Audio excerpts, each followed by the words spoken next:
Video دیکھ کے آپ کو کچھ تو سمجھ آ گیا ہوگا کہ جو اتنا زیادہ بھوچال مچا ہوا ہے سوشل میڈیا پہ دریائے فرات کو لے کر، کیا حقیقت ہے جلدی جلدی سمجھتے ہیں۔ حقیقت اس کی یہ ہے کہ بخاری و مسلم دونوں کی حدیث ہے کہ اللہ کے رسول صلی اللہ علیہ وسلم نے ارشاد فرمایا کہ قریب ہے کہ دریائے فرات سے بہت زیادہ خزانہ جو ہے نکلے گا،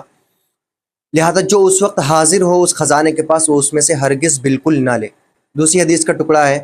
اس میں یہ فرمایا جا رہا ہے کہ 100 لوگ اس سونے کی طرف دوڑیں گے اور 99 قتل ہو جائیں گے، اس میں سے ایک بچے گا اور وہ یہ گمان کرے گا کہ ہاں میں نجات پانے والا ہوں۔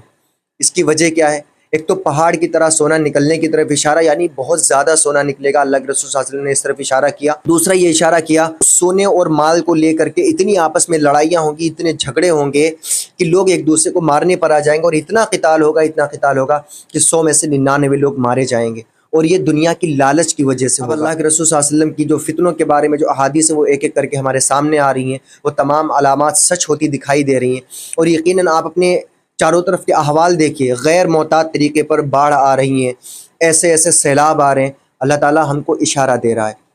اور اسلام کی ایک کیا خوبصورتی ہے کہ نبی علیہ الصلوۃ والسلام نے پہلے ہی ہم کو آگاہ کر دیا ہے کہ جب یہ چیزیں ہونے لگیں تو سمجھ جائیے گا کہ ہمارے لیے خطرے کا وقت آ گیا ہے، ہمیں اپنے آپ کو سنبھالنا، اللہ کی طرف ہمیں رجوع کرنا ہے، ہمیں اپنے آپ کو سچا پکا مسلمان بنانا ہے۔ ہم اپنی حالتیں دیکھ لیں کہ کیسے حالات ہیں ہمارے، کتنا مارے جا رہے، پیٹے جا رہے، اور کیا کیا تشدد ہمارے اوپر ہو رہا، اور اس کی وجہ ہمارا اللہ سے دور ہونا۔ یقیناً جب ہم اللہ کو ہی چھوڑ کے بیٹھیں گے تو کوئی بھی دنیا میں ہمارا ساتھ دینے والا نہیں ہے، اس لیے یہ وقت ہے سدھر جائیے۔ قرب قیامت کی بات اللہ کے رسول صلی اللہ علیہ وسلم نے ارشاد فرمائی، اور ہمارے لیے یہ تیاری کی ایک علامت ہے کہ ہمیں اللہ کی طرف لوٹنے کی تیاری کرنی ہے۔